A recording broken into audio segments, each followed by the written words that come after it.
నడుస్తూ ఉంది. మాకు అలవాటు ఉంది. కానీ మీ అవసరాల కోసం మీకేదో పదవులు రాలేదు బీజేపీలో అని హైకమాండ్ దృష్టిని ఆకర్షించాలి కాబట్టి ఎవరినంటే వారిని ఇష్టం వచ్చినట్టు మాట్లాడతామంటే ప్రజలు ఊరుతూ కూర్చోరు. ఈ పద్ధతులు మార్చుకోవాల్సిందిగా నేను ఈటెల రాజేందర్ గారికి చెప్తా ఉన్నాను. ప్రజాక్షేత్రంలో మాట్లాడే తీరుంటుంది. కేసీఆర్ గారు 10 ఏళ్లుగా ఈ రాష్ట్ర ప్రతిష్టని ఆయన మాడిన భాష ద్వారా దిగజార్చిండు. ఆ అలవాటు మీకు కూడా వచ్చినట్టుంది. ఈ భాష మాట్లాడితే ప్రజలు అట్రాక్ట్ అవుతారు, నాకేంతో పేరు ప్రతిష్టలు వస్తాయి అనుకుంటే పప్పులో కాలేసినట్టే. ప్రజలు అన్నీ గ్రహిస్తూ ఉన్నారు.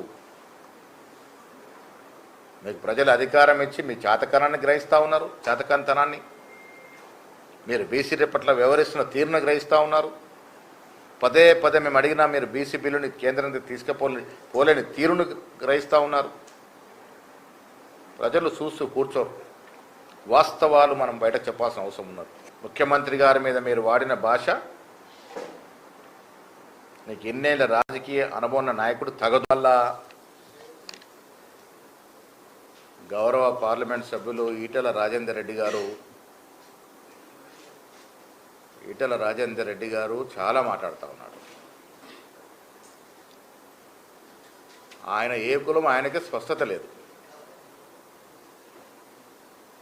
ఈటెల రాజేందర్ గౌరవనీయ ఎంపీలు గారు వీళ్ళ క్లారిఫై చేయాలి. ఆయన ముదిరాజ్ కులానికి చెందిన వ్యక్తి, రెడ్డి కులానికి చెందిన వ్యక్తి. బీజేపీలో ప్రెసిడెంట్ పదవి దక్కట్లేదని ఆ ఆక్రోశాన్ని అంతా మిగతా వేల మీద కక్కే ప్రయత్నం చేస్తూ ఉన్నాడు.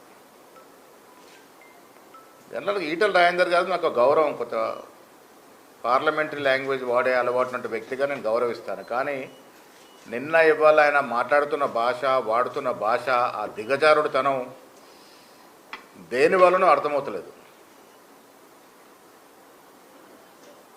ఆయనకి పదవి రాకుండా కిషన్ రెడ్డి గారు అడ్డుపడితే ఆ ఆక్రోశం అంతా రేవంత్ రెడ్డి గారి మీద తీస్తూ ఉన్నాడు. ఏం భాష మాట్లాడుతున్నాడు? ఒక ముఖ్యమంత్రి గురించి, ఒక పార్లమెంట్ సభ్యుడే ఉన్న వ్యక్తి మీ హయాంలో కదా ఈ రాష్ట్రం దివాలా తీసింది. మీరు ఆర్థిక శాఖ మంత్రిగా పనిచేసిన సందర్భంలో ఈ రాష్ట్రము దివాలా తీసిన పరిస్థితి మీరు మర్చిపోయినరా? కేసీఆర్ నిర్వాహకం, నీ నిర్వాహకం వల్లే కదా ఈ రాష్ట్రం 6.5 లక్షల కోట్ల అప్పులో కూరుకుపోయింది. హైడ్రా గురించి మాట్లాడుతున్న మీ నిర్వాహకం వల్లే కదా ఈ భూములని కబ్జాలకు గురైనాయి. నీవే దేవాదాయ శాఖ భూములు కబ్జా చేసావని మీద కేసు ఉంది కదా. హైడ్రా ఒక దూరదృష్టితో తీసుకొచ్చినటువంటి కార్యక్రమము. టీఆర్ఎస్ నాయకులు, మంత్రులు, ఎమ్మెల్యేలు, ఎమ్మెల్సీల యొక్క ప్రోద్బలం వల్ల ప్రభుత్వ స్థలాలు, ప్రభుత్వ చెరువులు టీఆర్ఎస్ నాయకులు కబ్జా చేశారు. కాబట్టి హైడ్రా ద్వారా వాటన్నిటినీ ప్రభుత్వపరం చేయాలని ప్రయత్నం చేస్తూ ఉంది ప్రభుత్వం. హైడ్రా గురించి మాట్లాడతాడు. భూములు కబ్జా మీ హయాంలో కదా, నువ్వు మంత్రి ఎరగబెట్టిన రోజులున్నాయి కదా. ఇవాళ ప్రభుత్వం పడిపోతుంది అంటుంది. ఎందుకు పడిపోతుంది ఆయన? మీరు బీసీగా ఉండి ఆనాడు కేసీఆర్కి అడుగులకు మడుగులు దొత్తి బీసీలకు చేయలేకపోయినారు కాబట్టి ఇలా కుల సర్వే చేసినందుకు ప్రభుత్వం పడిపోతుందా?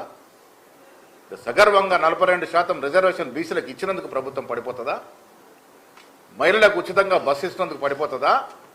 సన్న బియ్యాల కార్యక్రమం ప్రపంచ చరిత్రలో ఎక్కడ లేని విధంగా సన్న బియ్యాల కార్యక్రమం ప్రారంభించినందుకు పడిపోతుందా? 500 బోనస్ ఇచ్చినందుకు పడిపోతుందా? 60,000 ఉద్యోగాలు ఇచ్చినందుకు పడిపోతుందా? కేసీఆర్ హయాంలో చాతగాని మంత్రులుగా, దద్దమ్మలుగా ఉన్నటువంటి మీరు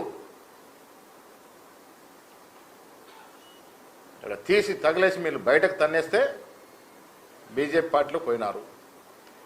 ఇలా బీజేపీలో ఇమ్మలేకపోతా ఉన్నారు. మళ్ళీ కేసీఆర్ వైపు చూస్తూ ఉన్నారా? అందుకే కేసీఆర్ బాటలో మాట్లాడుతూ ఉన్నారా మీరు?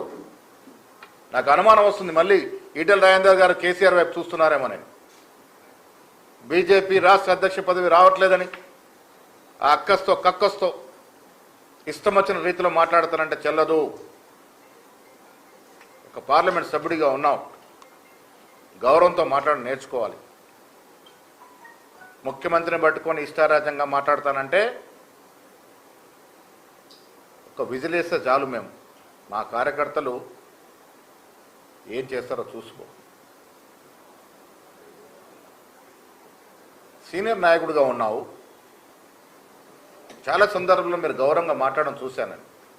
ఎందుకు దిగజారి మాట్లాడుతూ ఉన్నారు రాజేందర్ గారు? పదవులు వస్తాయి పోతాయి, బీజేపీ అధ్యక్ష పదవి వస్తుందో రాదో, ఆ అక్కస్తో మీరు ముఖ్యమంత్రి గారు మీరు మాట్లాడడం, మీరు వాడిన భాష చాలా ఆక్షేపణీయము.